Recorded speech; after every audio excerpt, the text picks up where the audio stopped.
നമസ്കാരം. എന്താടേ പാവപ്പെട്ടവന്മാരൊക്കെ അടിച്ച് തൂറിച്ചപ്പോഴ് വലിയ മറ്റവന്മാരായെന്നാണ്ടേ നിന്റെയൊക്കെ വിചാരം? തന്നെയടേ ഓണ അടിവാക്കിൽ അടിയായിരുന്നല്ലോ. അവന്മാര് പെടുത്ത് തൂറ് നിൽക്കണുണ്ട്. ഇതൊന്നും കണ്ടില്ല. എവിടെ ഇംഗ്ലണ്ടിൽ ഇതൊന്നും കണ്ടില്ല. ഓടിയെടുത്ത് തോക്കണുണ്ട്. 300-400 റൺസൊക്കെയാണ് നിങ്ങളെ വണ്ടയിൽ അമ്മമാർ അടിച്ച് കയറ്റിയത്. ഇവിടെ ഒന്നും വലിയ അഹങ്കാരമൊന്നും വേണ്ട. പാവപ്പെട്ടവന്മാരാണ് അമ്മമാര്. അവരെ അടിച്ചങ്ങ് തൂറിപ്പിച്ചല്ലേ? ഇതിൽ ആ കൂടി ഒരേ ഒരു സംഭവമുള്ളൂ. അപ്പോ Shreyas Iyer as A captain ഒരു ഫസ്റ്റ് ജയം. നമ്മയാണ് നമ്മളിവിടെ ഈ പറയുന്ന വേഴാമ്പലിനെ പോലെ ഇങ്ങനെ തരിച്ചിരിക്കുകയായിരുന്നു. അങ്ങനെ ആകാംക്ഷയോടിരിക്കുക ഇതെന്നെങ്കിലും ജയിക്കുമോ എന്നറിയാൻ വേണ്ടിയിട്ട്. അങ്ങനെ അവന്റെ ക്യാപ്റ്റൻസിയിൽ ആദ്യം എനിക്ക് 10-20 കളിയാകുന്നുണ്ടോ ഈ IPL വെച്ച് നോക്കി കഴിഞ്ഞാൽ. ഒരു കളി പോലും ജയിച്ചിട്ടില്ല. എന്തോ ഭാഗ്യത്തിന് ജയിച്ചു. അത് ജയിക്കാൻ വേണ്ടിയിട്ട് ഈ പാവം കുഞ്ഞന്മാരായ സിംബാബ്വെ വേണ്ടി വന്നു എന്നുള്ളതാണ്. അഹങ്കാരത്തിനവർക്ക് കൂടുതൽ അഹങ്കരിക്കൊന്നും വേണ്ട കേട്ടോ. പിന്നെ മറ്റൊരു കാര്യമുണ്ട് ജയിക്കാനുള്ള മറ്റൊരു കാരണം. മറ്റാരുമല്ല, മറ്റേ ലവനുണ്ടല്ലോ. ആര്? നമ്മുടെ ഹെഡ് കോച്ച് ഗൗതം ഗംഭീർ. ലവനല്ല ഇതില് ഹെഡ് കോച്ച്, ലക്ഷ്മണനാണ്. VVS ലക്ഷ്മണനായിരുന്നു ഹെഡ് കോച്ച്. അതിന്റെ ഒരു ഗുണം ഉണ്ടായിട്ടുണ്ട്. ആ ഒരു ബാധ മാറിയപ്പോഴേ ടീമിന് ഒരു ഐശ്വര്യം വന്നിട്ടുണ്ട് എന്നുള്ളതാണ്. മനസ്സിലായോ? എന്തായാലും പാവങ്ങളെ ഓട്ടിച്ചിട്ടടിച്ച് 14-ാമത്തെ ഓവറിൽ 13.2 ഓവർ എറിഞ്ഞപ്പോൾ തന്നെ 125 എന്ന് പറയുന്ന വിജയലക്ഷ്യം ഇന്ത്യ കൈപ്പടിയിൽ ഒതുക്കി എന്നുള്ളതാണ്. എന്തായാലും ഒരു കയ്യടിയാം. കാരണം നമ്മൾ പിന്നീട് വളരെ ആകാംക്ഷയോടെ ഇരിക്കുകയായിരുന്നു. കുറെ നാൾ കൊണ്ട് നമ്മൾ ഇങ്ങനെ കാത്തിരിക്കുകയായിരുന്നു. ഒരു ജയം. വേൾഡ് കപ്പ് വിന്നറാണ്, വേൾഡ് ചാമ്പ്യന്മാരാണ്. ഒരു ജയം. അതുകൊണ്ട് ആ ഒരു ജയം കൊണ്ടുവന്നു എന്നുള്ളതാണ്. സത്യത്തിൽ ഇവിടെ പറഞ്ഞു കഴിഞ്ഞാൽ മായങ്ക് അഗർവാൾ എന്ന് പറയുന്ന ബൗളറുടെ തിരിച്ചുവരവായിരുന്നു 2 വർഷത്തിന് ശേഷം. എറിഞ്ഞു തൂറിച്ചെന്ന് പറയാം. സത്യം പറഞ്ഞാൽ അവന്മാർ കാൽ കണ്ടിട്ട് ഇങ്ങനെ വിറക്കുകയായിരുന്നു. എന്ത് ചെയ്യണമെന്ന് അറിഞ്ഞൂടാ. അമ്മാതിരിയാണ് എറിഞ്ഞത് എന്നുള്ളതാണ്. നമുക്കറിയാം ഇന്ത്യയിൽ തന്നെ ഏറ്റവും കൂടുതൽ പേസിൽ എറിയുന്ന ഒരു വ്യക്തി അവൻ തന്നെയാണ്. അപ്പോൾ അവന് ലൈനിൽ ലെങ്തും ഇല്ലാതെ അങ്ങനെയാണ് പോയത് എന്നുള്ളതാണ്. ലൈനിൽ ലെങ്തും ഇല്ല. പക്ഷെ ഇന്ന് നല്ല രീതിയിൽ ലൈനിൽ ലെങ്തും വെച്ച് എറിഞ്ഞു. ഫസ്റ്റ് ബോൾ തന്നെ അവന് വിക്കറ്റ് കിട്ടി എന്നുള്ളതാണ്. ഇപ്പൊ എനിക്കൊരു ഈ കാൽക്കുലേഷൻ നോക്കുമ്പോൾ ദക്ഷിണാഫ്രിക്കയിലുള്ള ഈ പറയുന്ന ദക്ഷിണാഫ്രിക്ക പറയും പോലെ വൺഡേ ഇതാണല്ലോ, ഇത് T20 അല്ലോ. ഓക്കെ, എന്തായാലും കുറെ ഈ പറയുന്ന പേസ് ബൗളേഴ്സിന് ഇവരിങ്ങനെ എവിടെ കൂടിയൊക്കെ എല്ലാവരും ഇത് ഇന്ന് വന്ന് ഒരുത്തിന് ഡെബ്യൂ ഉണ്ടായിരുന്നു, അശോക് അല്ലേ അവന്റെ പേര്. അവനും നല്ല പേസ് ഉണ്ട്. ഇപ്പൊ ഈ പേസ് ബൗളേഴ്സിന് ഇങ്ങനെ അവസരം കൊടുത്ത് അതിൽ നിന്നൊരു കാരണം ഒരു നല്ല രീതിയിലുള്ള പേസ് ബൗളേഴ്സിനെ പിന്നെ കൊണ്ടുവരാൻ വേണ്ടി നമ്മൾ ശ്രമിക്കുന്നുണ്ട്. കാരണം നമ്മുടെ ബുംറയുടെ കേസ് നോക്കി കഴിഞ്ഞാൽ ബുംറ എന്ന് പറഞ്ഞാൽ എന്താ ഈ പറയുന്ന ഒരു എന്താ പറയുക രോഹപ്പെട്ടിയാണെന്ന് പറയാം. 2 കളി കളിക്കും, 10 കളി പിന്നെ പരിക്കിട്ട് മാറിയിരിക്കും എന്നുള്ളത്. അപ്പൊ അവനെ പ്രതീക്ഷിച്ച് കൊണ്ടുപോയിരിക്കുന്ന വേൾഡ് കപ്പിലൊക്കെ അവൻ ഉണ്ടോ ഇല്ലെന്ന് അറിഞ്ഞൂടാ. ബുംറയെ പോലുള്ള ഒരു ബൗളർ നമുക്ക് കിട്ടത്തില്ല. പക്ഷെ എന്ത് ചെയ്യാൻ പറ്റും? 2 കളി അവനെ കൊണ്ട് കളിക്കാൻ പറ്റുള്ളൂ. അവന് 10 കളി മാറ്റിയിരുന്നാലേ ഇനി അടുത്ത കളി കളിക്കുമല്ലോ. അവനൊരു സ്വർണം പോലെ ഇങ്ങനെ മുത്ത് പോലെ പവിഴം പോലെ പൊതിഞ്ഞു വെച്ചുകൊണ്ട് നടക്കാനേ പറ്റത്തുള്ളൂ. നിർണായകം 1-2 കളിയിൽ ഇറക്കുക, അടുത്ത 1 വർഷം കയറിയിരിക്കുക എന്നുള്ളത്. അതുകൊണ്ട് തന്നെ ബുംറയെ നമ്മൾ ആശ്രയിച്ചുകൊണ്ട് അങ്ങോട്ട് പോകാൻ പറ്റാത്തതുകൊണ്ടാണ് പുതിയ പേസ് ബൗളേഴ്സിനെ കൊണ്ടുവന്ന് ഇവർ പരീക്ഷിക്കുന്നത് എന്നുള്ളതാണ്. അപ്പോൾ ഇവിടെ ഏറ്റവും കൂടുതൽ യുവമാര് വിറച്ചു പോയത് എന്ന് പറയുന്നത് മായങ്ക് അഗർവാൾ എന്ന് പറയുന്ന 148-150 സ്പീഡിലാണ് എറിയുന്നത്. അവർക്ക് എന്ത് ചെയ്യണമെന്ന് അറിഞ്ഞൂടാ. ആ രീതിയിൽ സത്യം വിറച്ച് ഇരുന്ന് തൂറിപ്പെടുത്തുന്നൊക്കെ നമ്മൾ പറയില്ല, ആ രീതിയിലായിരുന്നു. ബാറ്റ് എങ്ങോട്ട് വെക്കണമെന്ന് അറിയത്തില്ല എന്നുള്ളതാണ്. പിന്നെ ഫീൽഡിങ്, അഭിഷേക് ശർമ്മ, നിനക്ക് ക്യാച്ച് എടുക്കണമെന്ന് അറിഞ്ഞൂടെ? നീ വന്ന് കടവായിക്കൊണ്ടിരിക്കുകയാണല്ലോ. നീ ഇന്ന് ഈ പറയുന്ന കടവായിട്ട് ഇങ്ങനെ അടിച്ചോണ്ട് ഒരു കാര്യം പറയാൻ മറന്നുപോയി. നമ്മുടെ വൈഭവ് സൂര്യവംശി ഇന്നായിരുന്നു സത്യം പറഞ്ഞു കഴിഞ്ഞാൽ ഈ ഒരു കളിയിൽ സിംബാബ്വെ പര്യടനത്തിനായിരുന്നു സത്യം പറഞ്ഞാൽ അവന് ഡെബ്യൂ ആയിട്ട് ഇറക്കാനുള്ളത്. വെറുതെ കൊണ്ടുവന്ന പാവം 15 വയസ്സുള്ള ലോകോത്തര ടാലന്റ് ഉള്ള ഇന്ത്യയുടെ ഭാവിയിൽ തന്നെ ഹീറോ ആയി മാറേണ്ട ഒരു പയ്യനാണ് അവൻ. ഈ 15 വയസ്സേ ഉള്ളൂ. അവൻ അടിക്കുന്ന വെറൈറ്റി ഓഫ് ഷോട്ട്സ് ഈ ഇന്ത്യൻ ടീമിൽ ഇപ്പൊ ആരും അടിക്കുന്നില്ല എന്നുള്ളതാണ്. ഒരു ഈ പറയുന്ന ഷോർട്ട് പിച്ച് ബോൾ വരുമ്പോൾ അവന്റെ ബോഡിയെ അതിനേക്കാക്കി അവൻ പിന്നീട് വളച്ച് തിരിച്ചടിക്കുന്നത് കണ്ടോ? മനസ്സിലായോ? അത്രയ്ക്ക് ഫ്ലെക്സിബിലിറ്റി ഉള്ള ഒരു ബാറ്റ്സ്മാൻ ആണ്. ആ കൊച്ചു ചെറുക്കനെ നേരെ കൊണ്ട് ഇംഗ്ലണ്ടിൽ കൊണ്ട് ഇട്ട് കൊടുത്തു. ആ ബൗണ്ട് നിനക്ക് തടിയന്മാർക്ക് അവിടെ ഒന്നും ചെയ്യാൻ പറ്റില്ല. അങ്ങനെ കൊച്ചു ചെറുക്കനെ കൊണ്ട് ഇട്ട് കൊടുത്തു. അവൻ അവിടെ കിടന്ന് എന്നിട്ട് എല്ലാ കളിയിലും അവൻ 6 അടിച്ചു എന്നുള്ളതാണ്. 3 കളി കൊടുത്തു, 3 കളിയിലും 6 അടിച്ചു എന്നുള്ളതാണ്. ഇവിടെ ഫസ്റ്റ് അവന്റെ ഹാഫ് സെഞ്ചുറി വന്നിരിക്കുന്നു. എനിക്ക് 18 ബോളിൽ അവൻ 50 അടിച്ച് പുറത്തായി. അമ്മണ അടിയെന്ന് വെച്ച് കഴിഞ്ഞാൽ പൊട്ട അവന് വേറെ 2 ഷോട്ട്. അവനെ ഈ ഓഫ് സൈഡിൽ ഇങ്ങനെ വരുന്ന ഒരു ബോളിന് അവൻ എടുത്ത് ലോങ് ഹോളിൽ ഒരു 6 അടിച്ച് കണ്ടോ? കിട്ടില്ല സിക്സ് ആണ്. അത് നമുക്ക് എല്ലാ ബാറ്റ്സ്മാനും കടിക്കാൻ പറ്റുന്ന ഒരു സംഭവമല്ല. അതുപോലെ ലെഗ് സൈഡിൽ വരുന്നതും ലെഗ് സൈഡിൽ പുള്ളി ചെയ്യുന്നത്, ലെഗ് സൈഡിൽ നമ്മൾ പുള്ളി ചെയ്യുന്ന ഒരു സാധനമല്ല, അവൻ കറക്റ്റായിട്ട് ബോഡിക്ക് അകത്തോട്ട് ഇങ്ങ് കൊണ്ടുവന്നിട്ടേ അടിക്കുള്ളൂ. അവിടെ ഫീൽഡർ കാണില്ല, അപ്പം അങ്ങ് പോകും. അത് ഇഷാന്ത് കിഷനും അങ്ങനെയാണ്. ബാക്കിയുള്ളവർ നേരത്തെ പിടിക്കും. ഇവൻ ബോഡിയിലോട്ട് വരാൻ വേണ്ടി ഇങ്ങനെ ശ്രമിച്ച് ഇങ്ങനെ വെയിറ്റ് ചെയ്തിട്ടാണ് അടിക്കുന്നത്. ഇവൻ ഈ പറയുന്ന ഇഷാന്ത് കിഷൻ, സൂര്യകുമാർ യാദവ് അങ്ങനെയൊക്കെയാണ് അവർ കളിക്കുന്നത്. അപ്പം അവിടെ ക്യാച്ചസ് വരാനുള്ള ചാൻസ് അവിടെ ഫീൽഡർ പ്രത്യേകിച്ച് കാണില്ല. മറ്റേ ഇവിടുത്തെ സഞ്ജു സാംസണൊക്കെ ഇങ്ങനെ ബോഡിയെ വരാൻ നോക്കില്ല, മുമ്പേ കയറി പിടിക്കും, അടിക്കും. സിക്സ് പോയാൽ കുഴപ്പമില്ല, പക്ഷെ താഴെയാണ് വീണെങ്കിൽ ക്യാച്ചസ് വരാനുള്ള ചാൻസസ് ഉണ്ട് എന്നുള്ളതാണ്. അപ്പൊ നമുക്കിനിയും സ്കോർ കാർഡിലേക്ക് പോകാമെന്നുള്ളതാണ്. അയ്യോ അപ്പൊ ഇന്ത്യക്ക് എന്ത് കിട്ടുന്നു? ഇന്ത്യക്ക് ടോസ് കിട്ടുന്നു, അവന്മാര് ബൗളിംഗ് തിരഞ്ഞെടുക്കുന്നു എന്നുള്ളതാണ്. മായങ്ക് അഗർവാൾ എന്ന് പറയുന്നവന്റെ ബൗളിങ്ങിന് മുമ്പിൽ അക്ഷരാർത്ഥത്തിൽ സിംബാബ്വെ ബാറ്റ്സ്മാൻമാര് നിന്ന് പെടുത്തു എന്ന് തന്നെ പറയേണ്ടതായിട്ട് വരും. ബെന്നറ്റ് ഇവനാണല്ലേ, ഈ ബെന്നറ്റ് ആണല്ലേ എനിക്ക് ഡൗട്ട്. ഞാൻ എവന്മാരെ പാരിങ് തേങ്ങ ഇവനല്ലേ ഈ വേൾഡ് കപ്പിൽ ഔട്ടാവാന്ന് കളിച്ചത്? അവൻ തന്നെ ഡൗട്ട് ഉണ്ട്, അവൻ തന്നെ എന്നാണ് എനിക്ക് തോന്നുന്നത്, പേര് കേട്ടിട്ട്. അവൻ ഫസ്റ്റ് ബോളിൽ തന്നെ ഔട്ടായി. അത് വേറെ ആരെങ്കിലും ഓർമ്മയുണ്ടോ? ഓസ്ട്രേലിയക്കെതിരെയൊക്കെ കുറെ കളി നോട്ട് ഔട്ടായി അത് ഇവൻ തന്നെയോ? എന്തോട്ട്.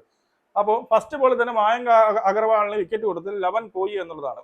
പിന്നെ കറൻ 10 റൺസ്, ഇവന്റെ ഒന്നും മൈറൈസ് 6 റൺസ്, അമാരെ ക്യാപ്റ്റനായ സിക്കന്ദർ റാസ്, അവന്റെ പേര് എനിക്കറിയാം, ഓക്കെ, 4 റൺസ്. പിന്നെ ബേൾ 26 റൺസ്. ലാസ്റ്റ് വന്ന ബേളും മധിവീറ, ഇവ രണ്ടും കൂടി നിന്നാണ് ഈ ലെവലിലെങ്കിലും സ്കോർ കൊണ്ട് എത്തിച്ചത് എന്നുള്ളതാണ്. 34 ബോളിൽ 39 റൺസ്. മറ്റവൻ 35 ബോളിൽ 26 റൺസ് അടിച്ചു എന്നുള്ളതാണ്. പിന്നെ അങ്ങോട്ട് പിന്നെ മറുവാണി വിക്കറ്റ്, ഒരു കോപ്പിലെ പേര് വന്നത്, അവ 20 ബോളിൽ 27 അടിച്ചു. അതുകൊണ്ട് അടിച്ചുകൊണ്ടെങ്കിലും നമുക്കൊരു 12 ഓവറെങ്കിലും കാണാൻ പറ്റി എന്നുള്ളതാണ്. പിന്നെ പ്രാർത്ഥിച്ചാണ്ടിരിക്കണം, ഇമാര് ഒരു 160 അടിച്ച് ഇമാരെല്ലാം കൂടെ ഓൾ ഔട്ട് ആവുകയുള്ളൂ എന്നൊരു പേടി ഇപ്പോൾ ഉണ്ട്. പണ്ടത്തെ ഇന്ത്യ അല്ല, അതുകൊണ്ട് പേടിയുണ്ട്. ഇമാർ ഒരു 150 160 പോയി കഴിഞ്ഞ് കഴിഞ്ഞാൽ ഇമാര് ചീട്ട് കൊട്ടാരം തകർന്ന് വീഴും പോലെ തോൽക്കുമോ എന്നൊരു, അയർലൻഡിൽ അവിടെ പോയി തോറ്റില്ലേ, അതുപോലെ തോൽക്കുമോ എന്നുള്ളൊരു പേടിയും ഉണ്ട് എന്നുള്ളതാണ്. ഇനി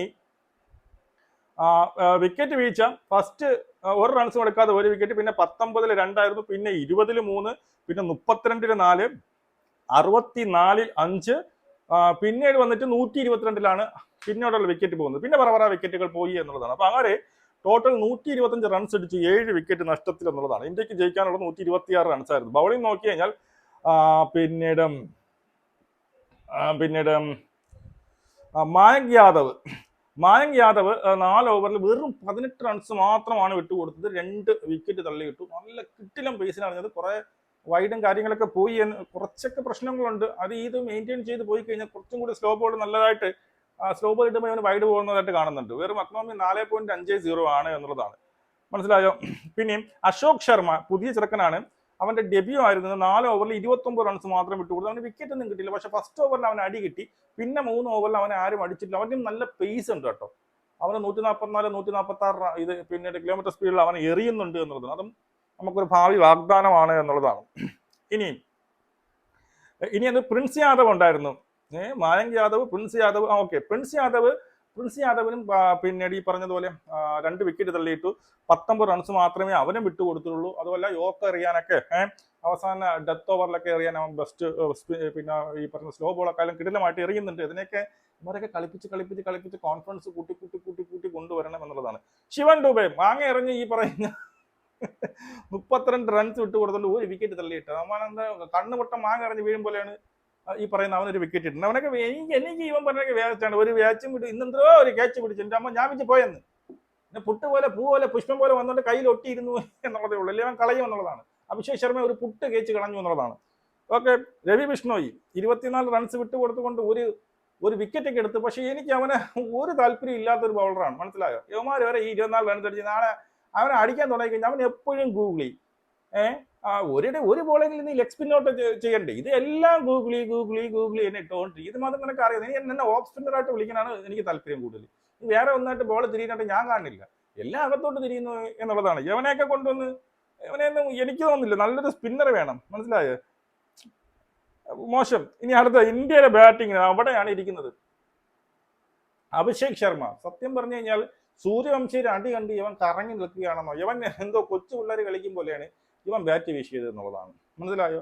നമ്മൾ കണ്ടുകൊണ്ടിരുന്ന അഭിഷേക് ശർമ്മയെ ആയിരുന്നില്ല. അങ്ങോട്ട് ഗ്രീസ് വിട്ടിറങ്ങുന്നു, പിന്നീട് ഗ്രീസ് മാറി അടിക്കുന്നു, വീശോട് വീശി ചാള വീശി വീശാൽ ഒരെന്ന് പോലും കൊണ്ടില്ല എന്നുള്ളതാണ്.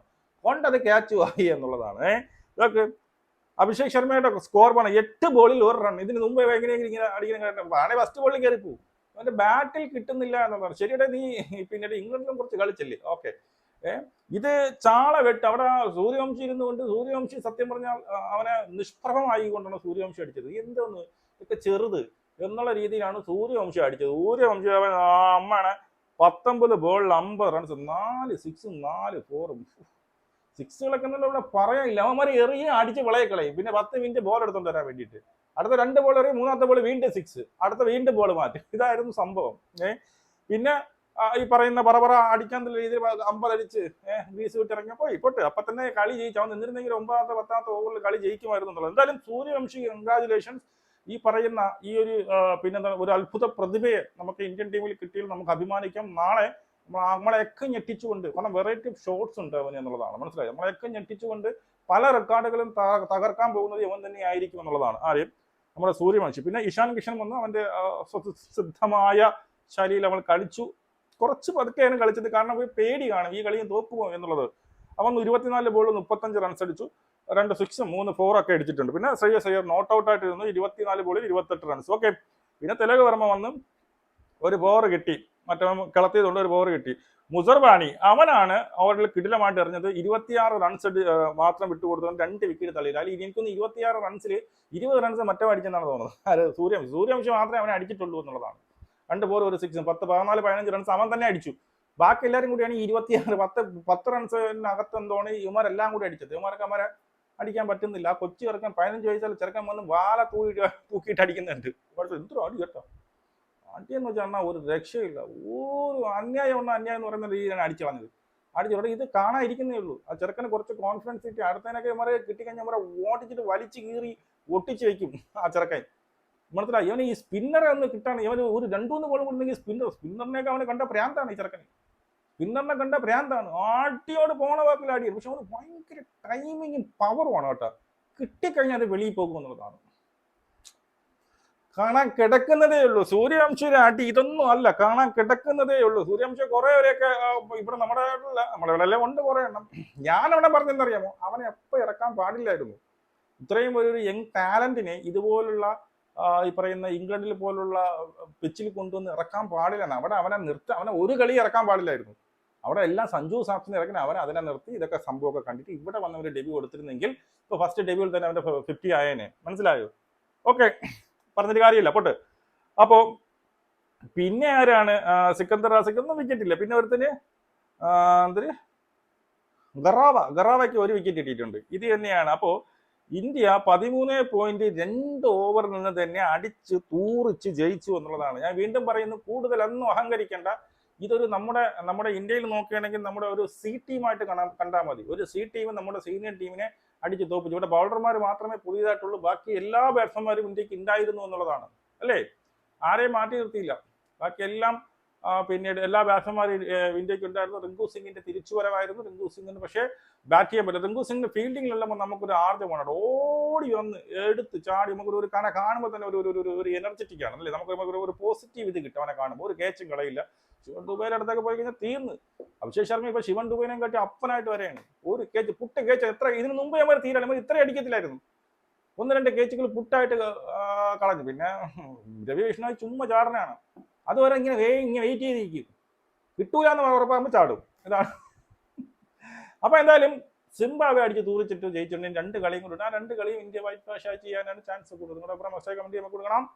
ജയ് ഹിന്ദ്.